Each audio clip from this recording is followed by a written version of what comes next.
Hi everyone. Welcome to today's webinar on the demography of inequality in the United States. My name is Tyjen Conley and I'm with the Population Reference Bureau.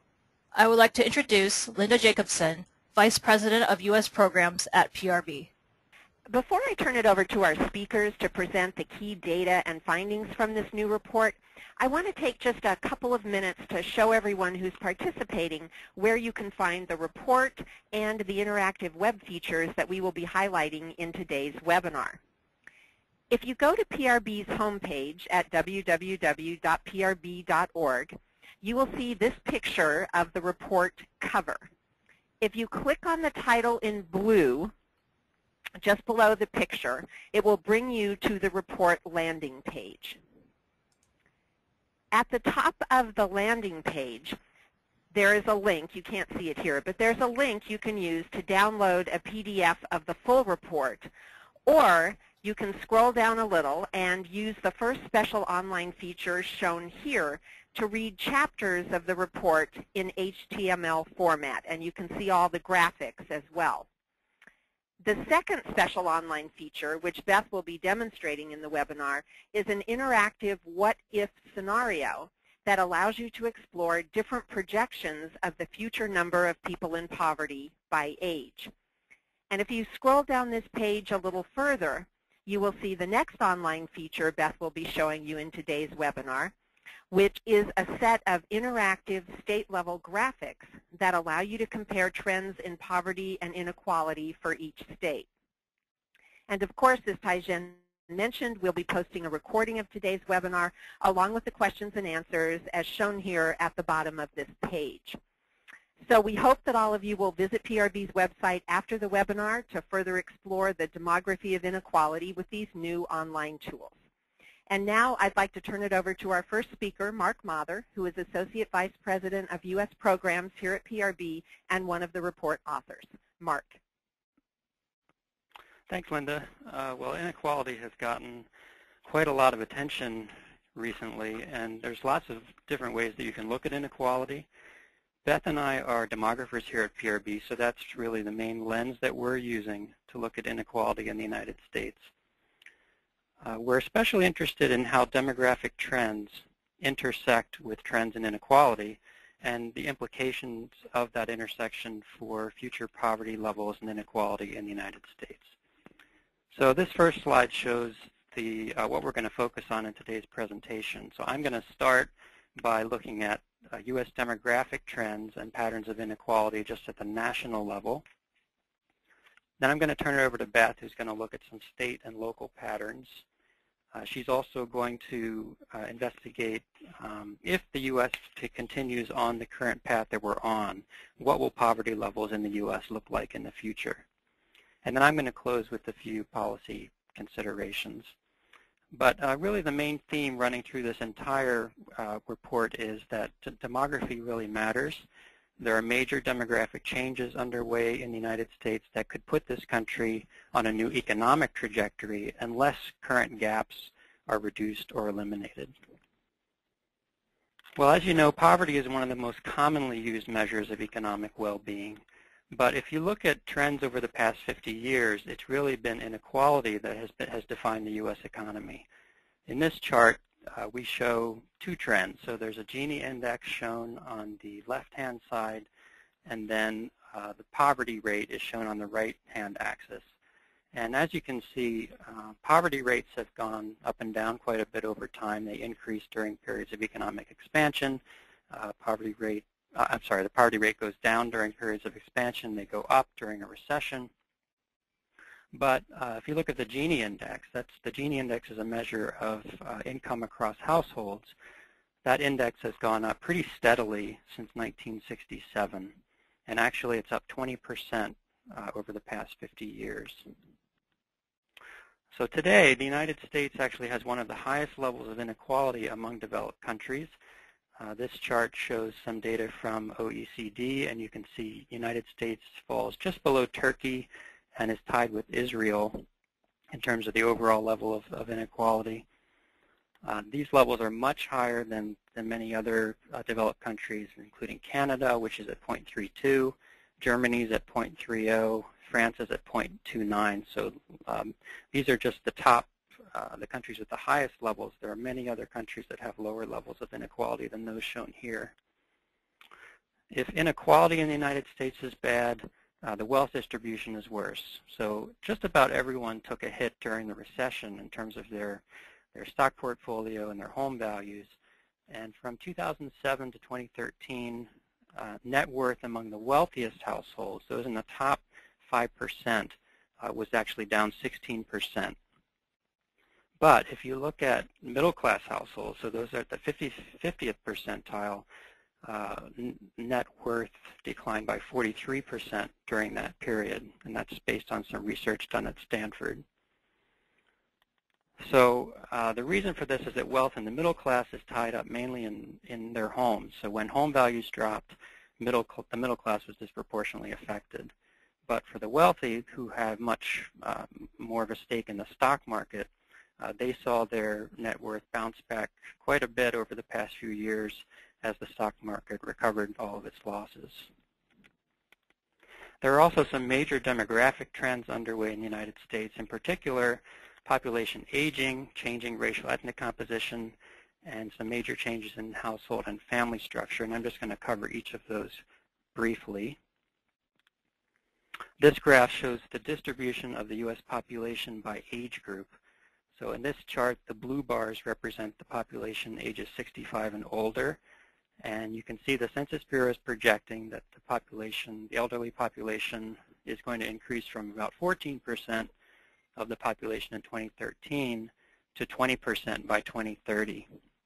So by 2030, all of the baby boomers will be 65 and older in the United States, and it's going to create a major transformation in the U.S. age structure. The second graph shows the distribution in terms of racial ethnic population, and as shown here, nearly half, 55% of the population is expected to be non-Hispanic white by 2030, down from 63% in 2013. So we are going to become a majority-minority country in the not-so-distant future, and kids are expected to reach that milestone much sooner, possibly within the next 5 years. These rapid changes in racial ethnic composition is driven primarily by growth in the Asian and Latino population. The Latino population, you can see, made up just 6% of the U.S. population in 1980. It grew to 17% in 2013, and now the Census Bureau is projecting that by 2030, almost a quarter of the population will be Hispanic or Latino.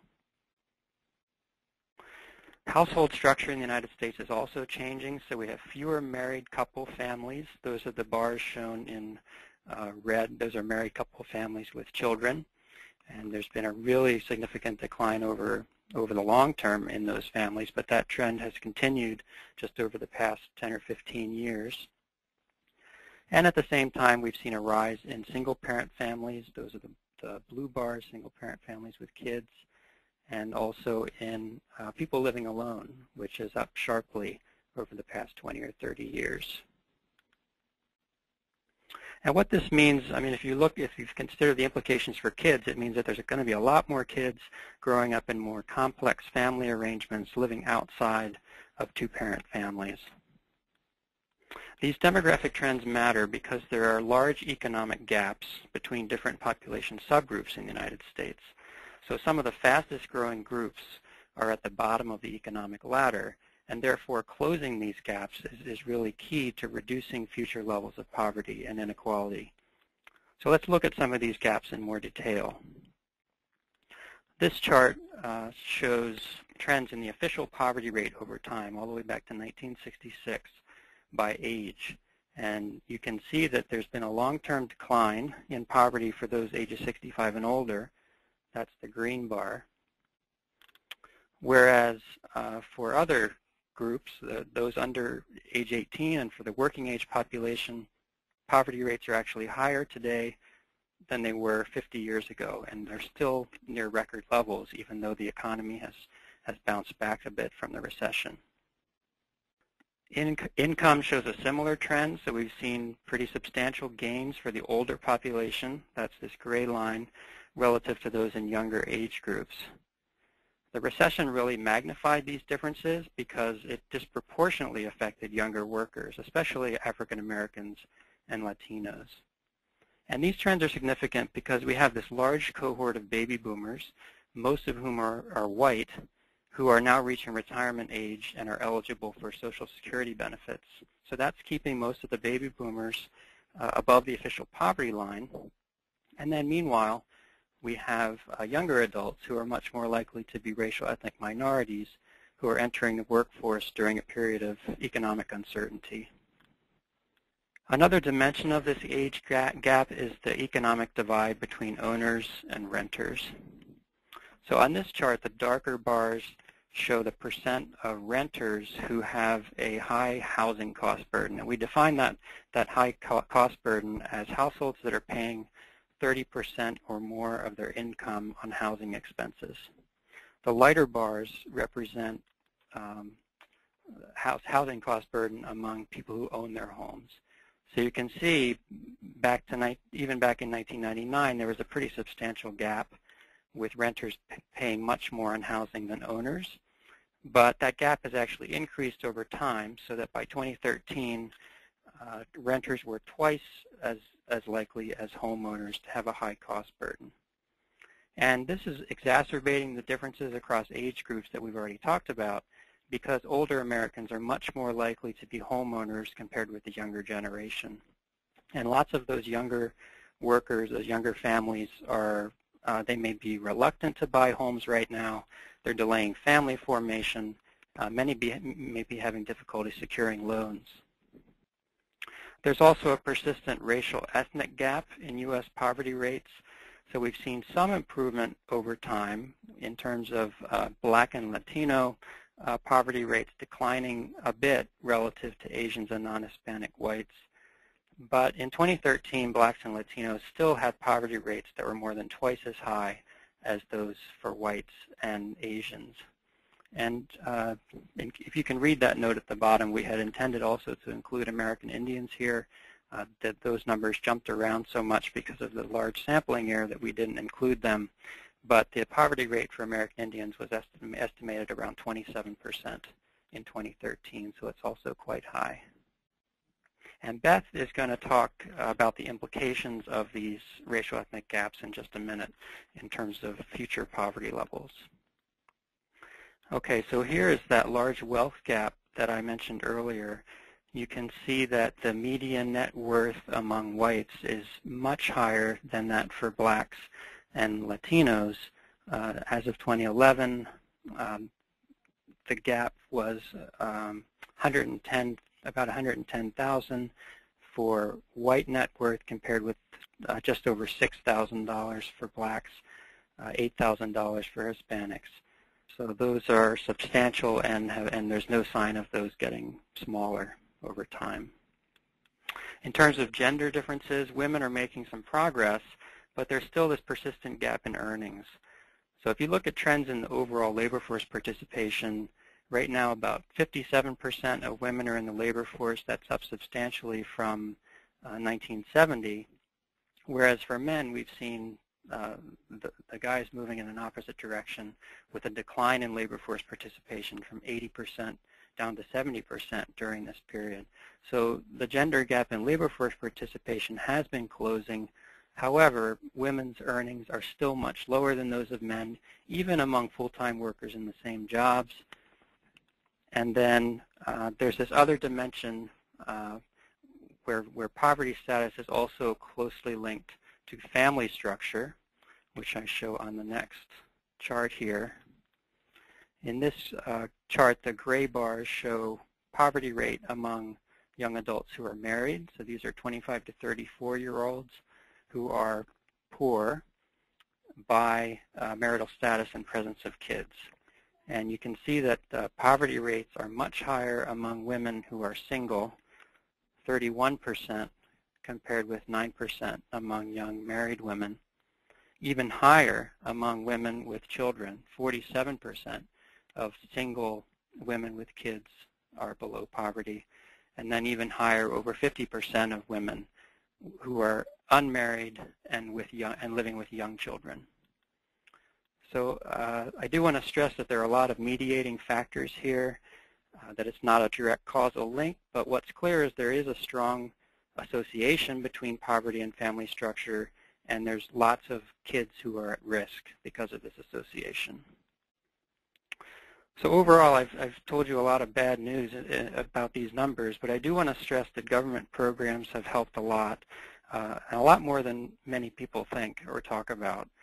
So around the time of the 50th year anniversary of the War on Poverty, people were saying that efforts had failed, that poverty rates are still quite high, but in fact, government programs are cutting the poverty rate by nearly 50%. If you take into account those additional benefits provided by programs such as the Earned Income Tax Credit and food and the SNAP program to provide nutrition assistance, these government programs have also greatly mitigated the effect of recession on lower income families. So especially many people have seen that big increase in food stamp participation rates during the recession, and that really provided a lifeline for millions of families who weren't making enough money to make ends meet during the recession. However, over the long term, programs have benefited some groups more than others. So some of the research that Robert Moffat has done has shown that benefits over time have favored the elderly and married couples and also the disabled compared with benefits for single mothers and their children. So that's just something to keep in mind. So at this point, I want to turn it over to Beth, who's going to talk about some of the state and local patterns that we've been looking at. Thank you, Mark. As we noted at the national level, inequality has been increasing steadily while poverty ebbs and flows with economic cycles. We'll take a look at what that means at the local level, first across states and then counties. Inequality, as measured by the Gini Index from the 2013 American Community Survey, is higher than the national average in 8 states, shown in dark orange on the map that you see in front of you: California, Connecticut, Florida, Georgia, Illinois, Louisiana, Massachusetts, and New York. And more than 1/3 of the U.S. population lives in those 8 states. New York has the nation's highest level of inequality, and the top 20% of households in New York State control 54% of income. Inequality is lowest, as you can see in blue on the map, in Alaska, Utah, and Wyoming. If we consider trends over time, inequality rose in all states between 1979 and 1999.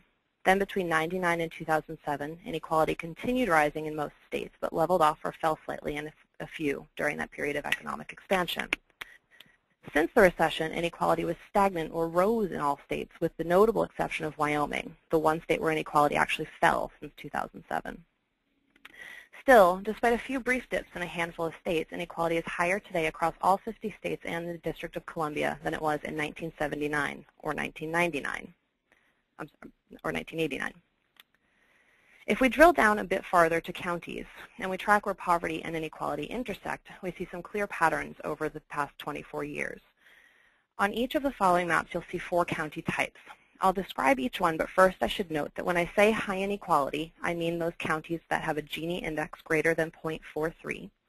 And when I say high poverty, I mean those counties that have a poverty rate greater than 15.4%. And we'll start with 1989. The high inequality, high poverty counties, which are shown in orange on the map, were clustered mainly in Appalachia, the rural South, and parts of the Southwest.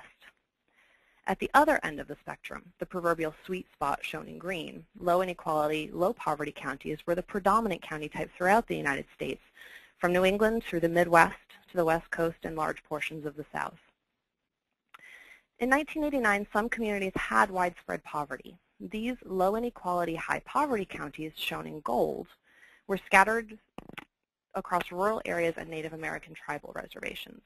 And finally, high inequality, low poverty counties, shown in blue, were scattered in a handful of places across the country. Over the next decade, despite relatively low poverty rates, rising inequality pushed more counties from low inequality to high inequality. In fact, the number of high inequality, low poverty counties more than doubled between 1989 and 1999. And I'll go back through those two so you can see the change. And you really see many of those counties that were green in 1989 switched to blue, the high inequality, low poverty, by 1999. And then from 1999 to today, we see the effects of both rising inequality and rising poverty. While in 1989, half of counties were low inequality, low poverty, by today, only 1/3 of counties fit that definition. In addition, the number of counties with widespread poverty, in other words, those with low inequality but high poverty shown in gold on the map, grew sharply between 1999 and today, especially in Maine, Michigan, Missouri, and Oregon. And again, I'll flip through so you can see those changes over time. They're pretty stark when you look at the trend over the last 24 years. And population growth differs by county type as well. In the past 3 years, population grew fastest in areas with high inequality and low poverty, rising 2.7% in those counties between 2010 and 2013. This may reflect in-migration related to job growth in those areas. North Dakota's oil boom and the associated in-migration of workers is a good example of this phenomenon. On the other end of the spectrum, population in low inequality, high poverty counties has grown slowest, growing by only 0.5% between 2010 and 2013. Now, to summarize this county-level data, in addition to the map, PRB developed an interactive application that allows you to see the trend in each state, and I'm going to demonstrate that for you now. If you go to the report landing page that Linda mentioned earlier and scroll down to the third section of interactive graphics and click on the interactive state-level graphics, it launches a pop-up window. And in that pop-up window, you can see the summary trends across counties for each state. So if we look in the United States in 1989, we see what I was talking about earlier. About half of counties were in this sort of sweet spot area of low inequality and low poverty in 1989 nationwide. And by 2008 to 2012, only 1/3 of counties were of that type. If we look at a few individual states, for example, in California, we see a very sharp increase in the proportion of counties that are of the high inequality, high poverty type over that 24 years. In a few other states, we see a slightly different trend. For example, in Mississippi started out with a high proportion of counties being both high inequality and high poverty, and that has persisted over the 24 years. And then if we look at New York, for example, we see that a large proportion of counties were low inequality, low poverty in 1989, and still a higher proportion than the national average are. Now, I should note, because I mentioned earlier that New York is a high inequality state, that trends for counties within a state may or may not mirror trends for the state as a whole. For example, New York has the highest Gini coefficient, but actually has a fairly small proportion of counties with high levels of inequality, which means residents of individual counties within New York tend to be more equal. But wealthy residents of New York City, compared with lower income residents of Western New York, lead to a high level of inequality for the state as a whole. So those state-level patterns don't always reflect what's happening in the local areas, and that's why the county-level analysis is so important. And this difference between state-level and county-level trends may occur when a big, high-income, high-inequality city dominates the population of a state, or where income is highly concentrated in one area. And what does this mean for the future of the United States? PRB produced a series of what-if scenarios that project the population in poverty in 2050 based on current trends or if inequality by race were to be eliminated. The striking finding is that eliminating poverty gaps would reduce the number of poor people by 24 million in 2050, and the number of people in poverty in 2050 would actually be lower than it is today, even as the population grows. But let's take a look at the online interactive tool so you can see a little more detail. Again, if we go to the main report landing page and we click on the poverty what-if scenario, it brings up the what-if scenario for us. And there's a bit of information about the scenario at the top. And if we scroll down just a bit, what we see, I'm going to sort of go through each of the scenarios. I'm going to start with the oldest age groups and work backwards. So if we select the older adult population, we see the number of people in poverty, actual number of people in poverty from 1970 till 2010. And then we can pick a forecast scenario. We can either choose the current rate of poverty by race and age, race and ethnicity, or the no inequality rate. So let's start out with the current rate. The line that you see drawn on the screen first is based on the U.S. Census Bureau's middle series forecast for the population age 65 and older by race and poverty rates for each one of those groups. And it suggests that the number of people in poverty over age 65 would grow from 4.2 million to 9.6 million by 2050 under current conditions and with that middle series projection. We could also look at the Census Bureau's low forecast and high forecast for that same current conditions projection. And we can also look to see what would happen if we eliminated inequality by race and ethnicity and eliminated those gaps. And you see that within the population age 65 and older, there will still be slightly more inequality or more people in poverty even if those gaps by race are eliminated. That said, eliminating inequality across the race groups substantially reduces the projected population in poverty by 2050 compared with what it might be if the current differences by race remain unchanged. And if we look at the working age adult population, so the population aged 18 to 64, we see that the number in poverty has increased fairly steadily over time. And if we look at the forecast scenarios for those two, we see that eliminating inequality has the potential to actually reduce the number of people in poverty by 2050, even while that population continues to grow. In fact, only under the high series Census Bureau projection do we see a slight increase in the number of people in poverty ages 18 to 64 if we reduce those inequalities in poverty by race. And children would see the biggest benefit in closing the poverty gaps by race. If we look at the current forecast, if we do not eliminate those gaps in poverty, we would grow from 14.7 million children in poverty today to 21 million by 2050. But if we eliminate those gaps by race and ethnicity, the number of children in poverty actually drops by 45% to 11.6 million by 2050. I should also note that the little I button over here on the right-hand side of the screen provides a brief summary of the projections. And I want to leave you on the note that these projections are really striking, and it brings home the point that it's important to eliminate these poverty gaps. So I'd like to turn the presentation back over to Mark to discuss policies that could help reduce or eliminate inequality. Okay, so I want to talk a little bit about policy considerations. In general, the data show that the U.S. inequality levels are moving in the wrong direction, and actually by some measures inequality in the U.S. are at their highest level ever recorded and could move higher in the coming decade. So what can be done to reduce these gaps? Well, as many other people have, researchers have already indicated, increasing levels of education is really a good place to start. This chart shows poverty trends among adults, ages 25 and older, by levels of education.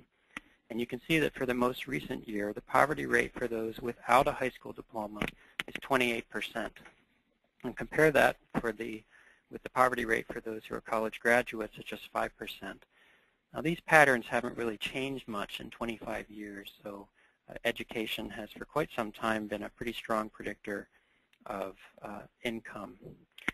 But increasingly, people are going to need that college degree in order to find a good job. And in many ways, in today's society, it's education that really separates the rich from the poor. They tend to be separated in neighborhoods, separated in schools, and increasingly separated in the labor force.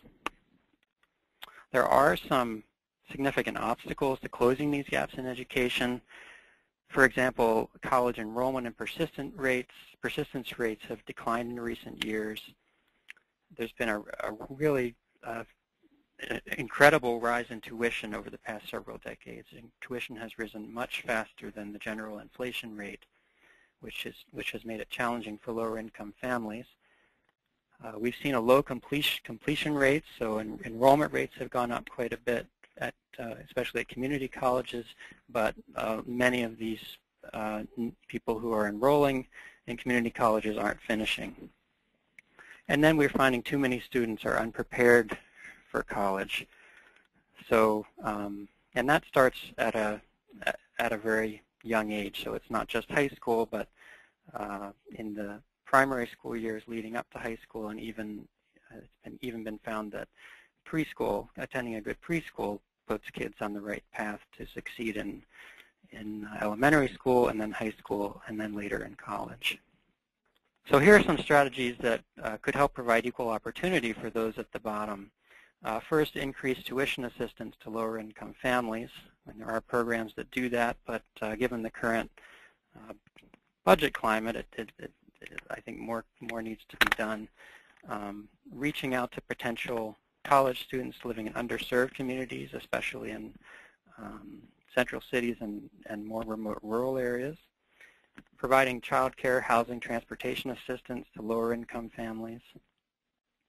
And ensuring that kids are academically prepared for college. And again, the key is getting them ready at a young age. More broadly, I just want to mention there's a risk that I've talked about all these demographic trends in the United States. There's a risk that these demographic trends are going to define our economic future. So to change this trajectory that we're on, policymakers need to pay more attention, I think, to how young adults and their children are faring, and provide them with the resources that they need to succeed in both school and in the labor force. So I just want to direct you again to our homepage, www.prb.org, where you can find not only a link to this report, but the online features that Beth has just gone over. So we have the interactive poverty scenarios. We have state-level graphics for each of the 50 states. And then Beth and I are both also on Twitter, so we'd be glad to continue this conversation online. We are going to move in a minute to the question and answer session, but we're also going to be having what's called a tweet chat this Thursday at 1 o'clock, so we'd be happy to talk more about some of these issues at that time. So at this point, we're going to open it up for questions. There's a question, are any of the trend data or the state-level data that we presented available on the PRB website? And Beth, you can probably speak to the Tableau graphics that you presented. Are people able to access the actual data through that website?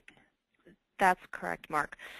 The Tableau graphics are kind of neat. The way Tableau works is that you can download the visualization, so the interactive chart, but also at the same time download all of the data that drive that chart. And so users can go to the website and download that and use the information as they please. There's a question, what are the causes of inequalities? And obviously there are lots of different causes of inequality, and I wouldn't have time to discuss all of those, but I will mention that in recent decades, a lot of the increase in inequality has been linked to structural changes in the U.S. economy. So these changes have tended to reduce incomes for those with less education, which is why I focus primarily on education in terms of the policy recommendations. So we've seen a lot of higher paid manufacturing jobs, for example, get replaced by lower paid service jobs. And then I think the recession probably exacerbated this issue by disproportionately affecting those with less education who are at the bottom of the income distribution. There's a question, is inequality, how is inequality related to health in the United States? And Beth, do you want to tackle that one? Sure. As you mentioned at the beginning of the webinar, there are a lot of related issues that we couldn't cover in the scope of this webinar or the report, but there is quite a large and growing body of literature on the social determinants of health, and there's strong correlation between poverty and poor health. For example, lower income residents are more likely to be living in close proximity to environmental hazards, things like freeway exhaust, waste disposal, heavy industrial manufacturing, which leads to higher incidence of asthma and other health problems. And so there very clearly are links certainly between poverty and poor health, and there is some new research on whether or not inequality in and of itself is also a contributor to poor health, and there's some evidence that those may also be linked, but certainly there's been substantial evidence that poverty, high levels of poverty, are linked to poor health. Someone mentions that there was a piece in the Wall Street Journal, an op-ed piece, that mentioned that there are some flaws in the Gini index that we use in this report, and many others have used to measure income inequality. In particular, that the Gini index doesn't account for in-kind transfers, government benefits, such as health care, housing subsidies, those types of things. So I will just mention, and the report goes to, we do have a box in the report itself that talks a little bit about measuring income inequality. There are lots of different ways to look at inequality, and given the scope of what we were trying to do, we couldn't address all of those. But I do want to mention that I think regardless of the measure that you use, in general, these different measures all show that income inequality in the United States has been on an upward trend. So the levels might differ depending on the measure you use, and the differences between groups might vary somewhat. But in general, most of the measures show that income inequality, wealth inequality, all of those different dimensions of inequality are increasing over time. There's a question about the intersection of aging and inheritance as a factor in growing inequality, and there's someone wants to know if our study mentions that that link between aging baby boomers and inheritance. We don't really address that much in the report. We do say something about it in terms of explaining some of those racial ethnic gaps, in those big wealth gaps between whites and blacks, for example. Some of that, I think a big piece of that is explained by inheritance, higher levels of inheritance among whites. And there are some questions about what's going to happen with all of these aging baby boomers who are now getting up there in years. Obviously, they have a lot of wealth accumulated.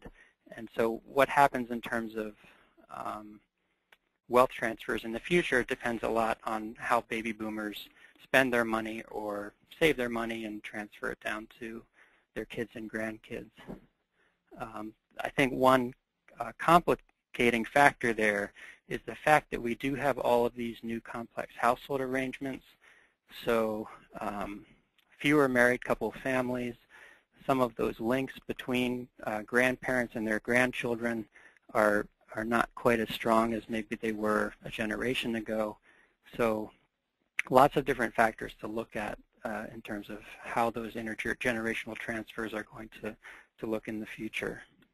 Beth, there's a question about how the rate and amount of inequality in the U.S. compares with other countries in the world. I guess not just the ones that I looked at in terms of OECD.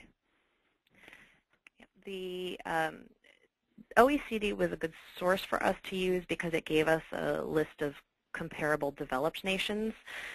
The most comprehensive source of information on inequality across countries is from the World Bank, a different source from what we used in this study, but does not have data on every country. So it's hard to get a comparable list. But what I did find in looking at the data is that the Gini index in the United States is higher than in places like India. The Gini index, according to World Bank, was 0.41, and in India it's 0.34 in 2010. And just to sort of put the range into perspective, of the 111 countries for which the World Bank had data in the past 5 years, the most equal are places like Iceland, Slovenia, the Ukraine, the Czech Republic, all of which have Gini indices between 0.24 and 0.26. Lower, of course, being more equal. And the highest level of inequality, at least of those 111 countries, was in South Africa at 0.65. So the U.S. is quite high relative to other nations, and surprisingly higher than some, where we might have thought that we were a little better off. Okay. There's a question that noting that we focus mainly on poverty, but isn't part of the inequality problem on the high end, so the upper 1%. And does our study take that into account? And we do address that in the report a little bit, talking about the top 1%. We look at the the long-term trends in those top earners over time, which does show a much higher concentration of income among those very top earners over time. But we kind of purposely focused on this broader measure of inequality in this report, partly because we had a wealth of data available to us from the Census Bureau on poverty and income trends over time for these different racial ethnic groups, age groups, gender groups, and so on. How does the country address these inequalities? What policy tools are useful? Well, I already talked a little bit about that in the conclusions. Education is clearly an important factor. Access to capital has been in the news quite a bit because of some research on the importance of capital and inheritance. But I guess I want to get back to this question about the long-term trends indicate that government benefits have played an important role in reducing poverty, providing benefits to many groups who have struggled during recessions in particular. But like I said, some of Robert Moffat's research has shown that it's been married couples, the elderly, some other groups that have tended to benefit more from those policies over time, whereas single mothers and their kids have gotten a smaller piece of that pie. If everyone were to have college education, who would do the low-paying jobs? Don't you think we need changes in the labor market, wages, worker rights, et cetera, to address income inequalities? Yeah, I would agree with that. I mean, that's one of the shortcomings of just pointing to education as this, the single solution that's going to solve everyone's problems. And it's why a lot of people focus on raising the minimum wage, providing a living wage. Not everyone is going to need to get a college degree or benefit from college. So there needs to be some balance there. But in terms of reducing some of these major gaps between groups, I think if we could boost levels of education among lower income families that want to get a college degree, I think that we could really, that would go a long way. Did you look at changes in the poverty and inequality using the high series of the Census Bureau's population projections? And that was part of the what-if scenarios that you went through. Is that right, Beth? Yes, we have alternatives for the high, middle, and low projection from the Census Bureau. And that high series projections, it really didn't seem to make a whole lot of difference for population ages 65 and older, for example. We know that the population is going to be, in that age group, is going to be growing substantially over time. I think that there's a little more uncertainty in the younger age groups, which depends in large part on what happens in terms of fertility levels and immigration trends in the coming decades. Do we have data that reveals what is driving inequality the most? Is it wealth transfers, housing, equity, stocks, bonds? Well, that's a question as to the wealth rather than income inequalities. And we really didn't delve too much into the causes in this report. There was so much to cover just in terms of describing the trends. But as I mentioned, it does seem to be linked primarily to differences in housing equity across different groups, as well as those differences in inheritance. When thinking about inequality, I think it's important to talk about the implications for all people, so not just those living in poverty. What can we say to help others understand how everyone is affected? And that's where I think that looking at the potential implications for kids in all of this, that's sort of the big conclusion at the end, is that these inequalities matter because there are too many kids who are born into this lowest income quintile who don't have much of an opportunity to bring themselves up out of poverty, given the current structures, social structures that are in place the high levels of residential segregation, the segregation in schools, the difficulty in getting a good education and going to college. If we don't reduce these gaps for young adults and their families, we're putting the whole next generation at risk. There are not going to be enough people available to potentially pay into Social Security and support aging baby boomers in retirement. So at this point, I want to thank everyone for participating.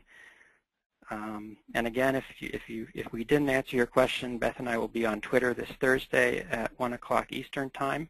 So we hope you'll join us for that conversation. Thanks very much.